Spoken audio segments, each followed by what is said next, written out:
ವೀಕ್ಷಕರೇ, ಪೋಷಕರು ಮಿಸ್ ಮಾಡದೆ ನೋಡಲೇಬೇಕಾಗಿರುವಂತಹ ಸುದ್ದಿ ಇದು. ಈ ಕುರಿತಾದ ಇನ್ನಷ್ಟು ಡೀಟೇಲ್ಸ್ ಕೊಡ್ತಾರೆ ನನ್ನ ಸಹೋದ್ಯೋಗಿ Ranjit Sheriyar. Over to you Ranjit.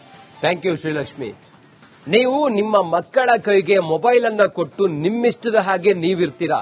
ಮಕ್ಕಳು ಮೊಬೈಲ್ ನಲ್ಲಿ ಏನ್ ಮಾಡ್ತಾರೆ, ಏನ್ ಮಾಡ್ತಾ ಇದ್ದಾರೆ ಏನೂ ಕೂಡ ನೋಡೋದಿಲ್ಲ. ಅದು ಆ ಮಕ್ಕಳು ಆ ಮೊಬೈಲ್ ನಿಂದ ಹೇಗೆಲ್ಲ ಆನ್ಲೈನ್ ಗೇಮು ಮತ್ತೊಂದು ಮಗದೊಂದು ಅನ್ಕೊಂಡು ತಮ್ಮ ಜೀವನವನ್ನ ಬದುಕನ್ನ ಹೇಗೆ ಹಾಳು ಮಾಡಿಕೊಳ್ಳುತ್ತಿದ್ದಾರೆ ಅನ್ನೋದು ತಮಗ್ ಗೊತ್ತಾ? ಇಂಥದ್ದೇ ಒಂದು ಘಟನೆ ನಡೆದಿದೆ.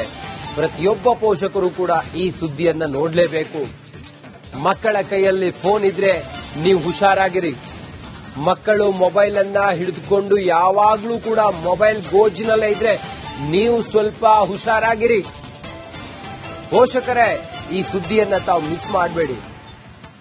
ಮಕ್ಕಳು ಏನ್ ಮಾಡ್ತಾ ಇದ್ದಾರೆ ಅನ್ನೋದನ್ನ ನೀವು, ಮೊಬೈಲ್ ಹಿಡ್ಕೊಂಡು ಏನ್ ಮಾಡ್ತಿದ್ದಾರೆ ಅನ್ನೋದನ್ನ ನೀವು ನೋಡಿ.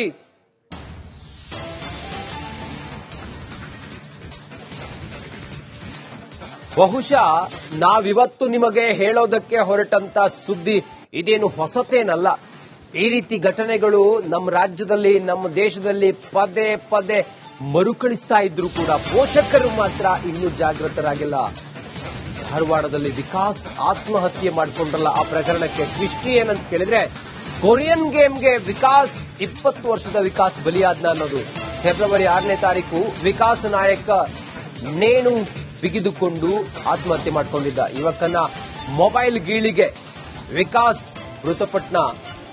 ವಿಕಾಸ್ ನಾಯಕ್ ಆತ ಕೊರಿಯನ್ ಗೇಮ್, ಈ ಒಂದು ಗೇಮ್ಗೆ ಆತ ಅಡಿಕ್ಟ್ ಆಗಿದ್ದ. ಮನೆಯವರಿಗೆ ಅಥವಾ ಪೋಷಕರಿಗೆ ಗೊತ್ತಿಲ್ಲದೆ ಆತ ಈ ಗೇಮ್ ಆಡ್ತಾ ಇದ್ದ.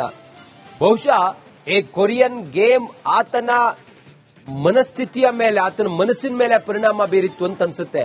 ಆತ ಆತ್ಮಹತ್ಯೆವರೆಗೂ ಕೂಡ ಹೋದ ಅಂತ ಹೇಳಿದ್ರೆ ಆ ಗೇಮ್ಗೆ ಆತ ಎಷ್ಟು ಅಡಿಕ್ಟ್ ಆಗಿದ್ದ ಅನ್ನೋದನ್ನ ನೀವು ಆಲೋಚನೆ ಮಾಡಿ. ಮಕ್ಕಳು ಯಾರ ಜೊತೆ ಬೆರೆಯೋದಿಲ್ಲ, ಏಕಾಂಗಿಯಾಗಿರ್ತಾರೆ. ಮಕ್ಕಳು ಮೊಬೈಲ್ನಲ್ಲೇ ಮುಳುಗೋಗಿರ್ತಾರೆ. ಹೀಗೆಲ್ಲ ಇರುವಾಗ ಅವರ ನಡೆ ನುಡಿಯ ಬಗ್ಗೆ ತಾವು ಗಮನ ಹರಿಸಿ. ಇಲ್ಲದೆ ಹೋದ್ರೆ ಹಿಂಗೆ ಆಗುತ್ತೆ ನೋಡಿ. ಈ ವಿಕಾಸ್ ನಾಯಕ್ ಅನ್ನುವಂತ ಈ ಪುಟ್ಟ ಬಾಲಕ, 20 ವರ್ಷದ ಬಾಲಕ ಆತ್ಮಹತ್ಯೆ ಮಾಡ್ಕೊಳ್ತಾನೆ ನೇಣು ಬಿಗಿದುಕೊಂಡು. ಕಾರಣ ಏನು ಅಂತೇಳಿ ತಿಳಿದು ಬಂದಾಗ ಈಗ ಆತ ಕೊರಿಯನ್ ಗೇಮ್ಗೆ ಅಡಿಕ್ಟ್ ಆಗಿದ್ದ ಅನ್ನುವಂತ ಸ್ಫೋಟಕ ವಿಚಾರ ಬಯಲಾಗಿದೆ. ಹೀಗಾಗಿ ಆತ ಆತ್ಮಹತ್ಯೆ ಮಾಡಿಕೊಂಡನ ಅನ್ನೋದ್ರ ಬಗ್ಗೆ ಈಗ ತನಿಖೆ ನಡೀತಾ ಇದೆ. ನಮ್ಮ ಪ್ರತಿನಿಧಿ ಪ್ರಕಾಶ್ ಈ ಕುರಿತಾಗಿ ಹೆಚ್ಚಿನ ಮಾಹಿತಿಯನ್ನು ಕೊಡ್ತಾರೆ. ಪ್ರಕಾಶ್, ಒಂದು ಆನ್ಲೈನ್ ಗೇಮ್ಗೆ ಆ ಬಾಲಕ ಸೂಸೈಡ್ ಮಾಡ್ಕೊಳ್ತಾನೆ ಅಂತ ಹೇಳಿದ್ರೆ, ಆ ಹುಡುಗನ, ಆ ಬಾಲಕನ ಮನೆಯವರಿಗೆ ಆತ ಮೊಬೈಲ್ ಹಿಡ್ಕೊಂಡಿದ್ದು, ಆತ ಆಟ ಆಡ್ತಾ ಇದ್ದದ್ದು, ಆತ ಈ ರೀತಿ ಆನ್ಲೈನ್ ಗೇಮ್ಗೆ ಅಡಿಕ್ಟ್ ಆಗಿದ್ದು ಏನು ಕೊನೆವರೆಗೂ ಗೊತ್ತಾಗ್ಲೇ ಇಲ್ವಾ? ಸದ್ಯಕ್ಕೆ ಈಗ ಪೊಲೀಸರು ತಮ್ಮ ತನಿಖೆಯಲ್ಲಿ ಏನೇನ್ ಮಾಹಿತಿ ಕಲೆ ಹಾಕಿದ್ದಾರೆ? ಎಸ್ ರಂಜಿತ್, ಖಂಡಿತವಾಗ್ಲೂ ಏನಂದ್ರೆ ಧಾರವಾಡದ ಮಂಗಳಗತ್ತಿ ಪ್ಲಾಟ್ ನ ನಿವಾಸಿ ಆಗಿದ್ದಂತ ವಿಕಾಸ್ ನಾಯಕ್ ಅಂತಕ್ಕಂಥ 20 ವರ್ಷದ ಯುವಕ ಈ ಕೊರಿಯನ್ ಗೇಮ್ಗಳಿಗೆ ಬಲಿ ಆಗಿರತಕ್ಕಂಥದ್ದು. ಒಂದ್ ಕಡೆ ಇದೇ ಫೆಬ್ರವರಿ 6ರಂದು ನಡೆದಿರ್ತಕ್ಕಂಥ ಈ ಒಂದು ಪ್ರಕರಣ ಅಂದ್ರೆ, ಈ ಯುವಕ ವಿಕಾಸ್ ನಾಯಕ್ ಏನಿದ್ದಾನೆ ಫೆಬ್ರವರಿ 6ರಂದು ಮನೆಯಲ್ಲೇ ನೇಣು ಬಿಗಿದುಕೊಂಡು ಸಾವನ್ನಪ್ಪಿರ್ತಾನೆ. ಈ ಸಾವನ್ನಪ್ಪಿರ್ತಕ್ಕಂಥ ಒಂದು ಪ್ರಕರಣಕ್ಕೆ ಸಂಬಂಧಪಟ್ಟಂತೆ ಒಂದು ಮಹತ್ವದ ಟ್ವಿಸ್ಟ್ ಸಿಕ್ಕಿರ್ತಕ್ಕಂಥದ್ದು. ಯಾಕಂದ್ರೆ ಬರೋಬ್ಬರಿ 6 ದಿನಗಳ ನಂತರ ಈ ವಿಕಾಸ್ ನಾಯಕನ ಸಾವಿನ ಒಂದು ಸತ್ಯಾಂಶ ಹೊರಗಡೆ ಬಂದಿರತಕ್ಕಂಥದ್ದು. ಪ್ರಮುಖವಾದಂತ ಅಂಶವನ್ನ ಇಲ್ಲಿ ಗಮನಿಸಬೇಕಾದಂತ ಏನಂದ್ರೆ, 6 ದಿನಗಳ ನಂತರ ಏನು ಪೊಲೀಸರು ಈ ಯುವಕನ ಮೊಬೈಲ್ ನನ್ನ ಪರಿಶೀಲನೆ ಮಾಡಿದಂತ ಸಂದರ್ಭದಲ್ಲಿ ಅದರಲ್ಲಿ ಕೆಲವೊಂದಿಷ್ಟು ಕೊರಿಯನ್ ಗೇಮ್ಗಳು ಇದ್ದಂತ ಒಂದು ಅಂಶ ಬೆಳಕಿಗೆ ಬಂದಿರ್ತಕ್ಕಂಥದ್ದು.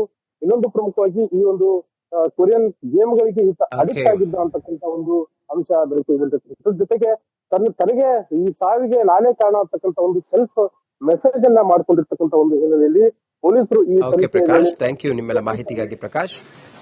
ವೀಕ್ಷಕರೇ, ಪೋಷಕರು ಮಿಸ್ ಮಾಡದೆ ನೋಡಲೇಬೇಕಾಗಿರುವಂತಹ ಸುದ್ದಿ ಇದು. ಈ ಕುರಿತಾದ ಇನ್ನಷ್ಟು ಡೀಟೇಲ್ಸ್ ಕೊಡ್ತಾರೆ ನನ್ನ ಸಹೋದ್ಯೋಗಿ Ranjit Sheriyar. Over to you Ranjit. Thank you Srilakshmi. ನೀವು ನಿಮ್ಮ ಮಕ್ಕಳ ಕೈಗೆ ಮೊಬೈಲ್ ಅನ್ನ ಕೊಟ್ಟು ನಿಮ್ಮಿಷ್ಟದ ಹಾಗೆ ನೀವಿರ್ತೀರಾ. ಮಕ್ಕಳು ಮೊಬೈಲ್ ನಲ್ಲಿ ಏನ್ ಮಾಡ್ತಾರೆ, ಏನ್ ಮಾಡ್ತಾ ಇದ್ದಾರೆ ಏನೂ ಕೂಡ ನೋಡೋದಿಲ್ಲ. ಅದು ಆ ಮಕ್ಕಳು ಆ ಮೊಬೈಲ್ ನಿಂದ ಹೇಗೆಲ್ಲ ಆನ್ಲೈನ್ ಗೇಮು ಮತ್ತೊಂದು ಮಗದೊಂದು ಅನ್ಕೊಂಡು ತಮ್ಮ ಜೀವನವನ್ನ ಬದುಕನ್ನ ಹೇಗೆ ಹಾಳು ಮಾಡಿಕೊಳ್ಳುತ್ತಿದ್ದಾರೆ ಅನ್ನೋದು ತಮಗ್ ಗೊತ್ತಾ? ಇಂಥದ್ದೇ ಒಂದು ಘಟನೆ ನಡೆದಿದೆ.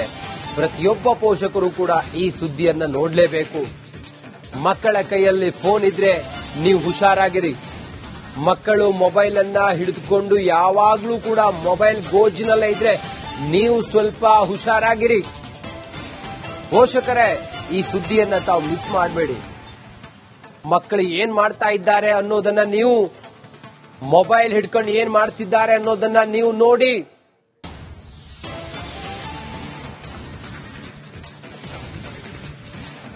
ಬಹುಶಃ ನಾವಿವತ್ತು ನಿಮಗೆ ಹೇಳೋದಕ್ಕೆ ಹೊರಟಂತ ಸುದ್ದಿ ಇದೇನು ಹೊಸತೇನಲ್ಲ. ಈ ರೀತಿ ಘಟನೆಗಳು ನಮ್ಮ ರಾಜ್ಯದಲ್ಲಿ, ನಮ್ಮ ದೇಶದಲ್ಲಿ ಪದೇ ಪದೇ ಮರುಕಳಿಸ್ತಾ ಇದ್ರು ಕೂಡ ಪೋಷಕರು ಮಾತ್ರ ಇನ್ನೂ ಜಾಗೃತರಾಗಿಲ್ಲ. ಧಾರವಾಡದಲ್ಲಿ ವಿಕಾಸ್ ಆತ್ಮಹತ್ಯೆ ಮಾಡಿಕೊಂಡ್ರಲ್ಲ, ಆ ಪ್ರಕರಣಕ್ಕೆ ಟ್ವಿಸ್ಟ್ ಏನಂತ ಕೇಳಿದ್ರೆ, ಕೊರಿಯನ್ ಗೇಮ್ಗೆ ವಿಕಾಸ್ 20 ವರ್ಷದ ವಿಕಾಸ್ ಬಲಿಯಾದ್ನ ಅನ್ನೋದು. ಫೆಬ್ರವರಿ 6ನೇ ತಾರೀಕು ವಿಕಾಸ್ ನಾಯಕ ನೇಣು ಬಿಗಿದುಕೊಂಡು ಆತ್ಮಹತ್ಯೆ ಮಾಡಿಕೊಂಡಿದ್ದ ಯುವಕನ ಮೊಬೈಲ್ ಗೀಳಿಗೆ ವಿಕಾಸ್ ಮೃತಪಟ್ನ. ವಿಕಾಸ್ ನಾಯಕ್ ಆತ ಕೊರಿಯನ್ ಗೇಮ್, ಈ ಒಂದು ಗೇಮ್ಗೆ ಆತ ಅಡಿಕ್ಟ್ ಆಗಿದ್ದ. ಮನೆಯವರಿಗೆ ಅಥವಾ ಪೋಷಕರಿಗೆ ಗೊತ್ತಿಲ್ಲದೆ ಆತ ಈ ಗೇಮ್ ಆಡ್ತಾ ಇದ್ದ. ಬಹುಶಃ ಈ ಕೊರಿಯನ್ ಗೇಮ್ ಆತನ ಮನಸ್ಥಿತಿಯ ಮೇಲೆ, ಆತನ ಮನಸ್ಸಿನ ಮೇಲೆ ಪರಿಣಾಮ ಬೀರಿತ್ತು ಅಂತ ಅನ್ಸುತ್ತೆ. ಆತ ಆತ್ಮಹತ್ಯೆವರೆಗೂ ಕೂಡ ಹೋದ ಅಂತ ಹೇಳಿದ್ರೆ ಆ ಗೇಮ್ಗೆ ಆತ ಎಷ್ಟು ಅಡಿಕ್ಟ್ ಆಗಿದ್ದ ಅನ್ನೋದನ್ನ ನೀವು ಆಲೋಚನೆ ಮಾಡಿ. ಮಕ್ಕಳು ಯಾರ ಜೊತೆ ಬೆರೆಯೋದಿಲ್ಲ, ಏಕಾಂಗಿಯಾಗಿರ್ತಾರೆ. ಮಕ್ಕಳು ಮೊಬೈಲ್ನಲ್ಲೇ ಮುಳುಗೋಗಿರ್ತಾರೆ. ಹೀಗೆಲ್ಲ ಇರುವಾಗ ಅವರ ನಡೆ ನುಡಿಯ ಬಗ್ಗೆ ತಾವು ಗಮನ ಹರಿಸಿ. ಇಲ್ಲದೆ ಹೋದ್ರೆ ಹಿಂಗೆ ಆಗುತ್ತೆ ನೋಡಿ. ಈ ವಿಕಾಸ್ ನಾಯಕ್ ಅನ್ನುವಂತ ಈ ಪುಟ್ಟ ಬಾಲಕ, 20 ವರ್ಷದ ಬಾಲಕ ಆತ್ಮಹತ್ಯೆ ಮಾಡ್ಕೊಳ್ತಾನೆ ನೇಣು ಬಿಗಿದುಕೊಂಡು. ಕಾರಣ ಏನು ಅಂತ ಹೇಳಿ ತಿಳಿದು ಬಂದಾಗ ಈಗ ಆತ ಕೊರಿಯನ್ ಗೇಮ್ಗೆ ಅಡಿಕ್ಟ್ ಆಗಿದ್ದ ಅನ್ನುವಂತ ಸ್ಫೋಟಕ ವಿಚಾರ ಬಯಲಾಗಿದೆ.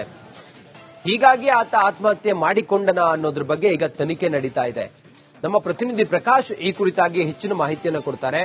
ಪ್ರಕಾಶ್, ಒಂದು ಆನ್ಲೈನ್ ಗೇಮ್ಗೆ ಆ ಬಾಲಕ ಸೂಸೈಡ್ ಮಾಡ್ಕೊಳ್ತಾನ ಅಂತ ಹೇಳಿದ್ರೆ, ಆ ಹುಡುಗನ, ಆ ಬಾಲಕನ ಮನೆಯವರಿಗೆ ಆತ ಮೊಬೈಲ್ ಹಿಡ್ಕೊಂಡಿದ್ದು, ಆತ ಆಟ ಆಡ್ತಾ ಇದ್ದದ್ದು, ಆತ ಈ ರೀತಿ ಆನ್ಲೈನ್ ಗೇಮ್ಗೆ ಅಡಿಕ್ಟ್ ಆಗಿದ್ದು ಏನು ಕೊನೆವರೆಗೂ ಗೊತ್ತಾಗ್ಲೇ ಇಲ್ವಾ?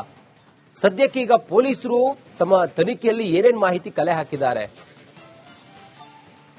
ಎಸ್ ರಂಜಿತ್, ಖಂಡಿತವಾಗ್ಲೂ ಏನಂದ್ರೆ ಧಾರವಾಡದ ಮಂಗಳಗತ್ತಿ ಪ್ಲಾಟ್ ನ ನಿವಾಸಿ ಆಗಿದ್ದಂತ ವಿಕಾಸ್ ನಾಯಕ್ ಅಂತಕ್ಕಂಥ 20 ವರ್ಷದ ಯುವಕ ಈ ಕೊರಿಯನ್ ಗೇಮ್ಗಳಿಗೆ ಬಲಿ ಆಗಿರ್ತಕ್ಕಂಥದ್ದು.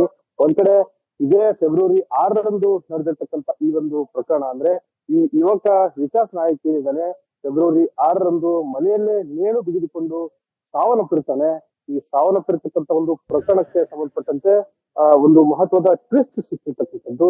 ಯಾಕಂದ್ರೆ ಬರೋಬ್ಬರಿ 6 ದಿನಗಳ ನಂತರ ಈ ವಿಕಾಸ್ ನಾಯಕನ ಸಾವಿನ ಒಂದು ಸತ್ಯಾಂಶ ಹೊರಗಡೆ ಬಂದಿರತಕ್ಕಂಥದ್ದು. ಪ್ರಮುಖವಾದಂತ ಅಂಶವನ್ನ ಇಲ್ಲಿ ಗಮನಿಸಬೇಕಾದಂತ ಏನಂದ್ರೆ, 6 ದಿನಗಳ ನಂತರ ಏನು ಪೊಲೀಸರು ಈ ಯುವಕನ ಮೊಬೈಲ್ ಅನ್ನ ಪರಿಶೀಲನೆ ಮಾಡಿದಂತ ಸಂದರ್ಭದಲ್ಲಿ ಅದರಲ್ಲಿ ಕೆಲವೊಂದಿಷ್ಟು ಕೊರಿಯನ್ ಗೇಮ್ಗಳು ಇದ್ದಂತ ಒಂದು ಅಂಶ ಬೆಳಕಿಗೆ ಬಂದಿರ್ತಕ್ಕಂಥದ್ದು. ಇನ್ನೊಂದು ಪ್ರಮುಖವಾಗಿ ಈ ಒಂದು ಕೊರಿಯನ್ ಗೇಮ್ಗಳಿಗೆ ಈತ ಅಡಿಕ್ಟ್ ಆಗಿದ್ದ ಅಂತಕ್ಕಂಥ ಒಂದು ಅಂಶ ಬೆಳಕಿಗೆ ಬಂದಿರ್ತಕ್ಕಂಥದ್ದು. ಜೊತೆಗೆ ತನಗೆ ಈ ಸಾವಿಗೆ ನಾನೇ ಕಾರಣ ಅಂತಕ್ಕಂಥ ಒಂದು ಸೆಲ್ಫ್ ಮೆಸೇಜ್ ಅನ್ನ ಮಾಡ್ಕೊಂಡಿರ್ತಕ್ಕಂಥ ಒಂದು ಹಿನ್ನೆಲೆಯಲ್ಲಿ ಪೊಲೀಸರು ಈ ಪ್ರಕಾಶ್, ಥ್ಯಾಂಕ್ ಯು ನಿಮ್ಮೆಲ್ಲ ಮಾಹಿತಿಗಾಗಿ ಪ್ರಕಾಶ್.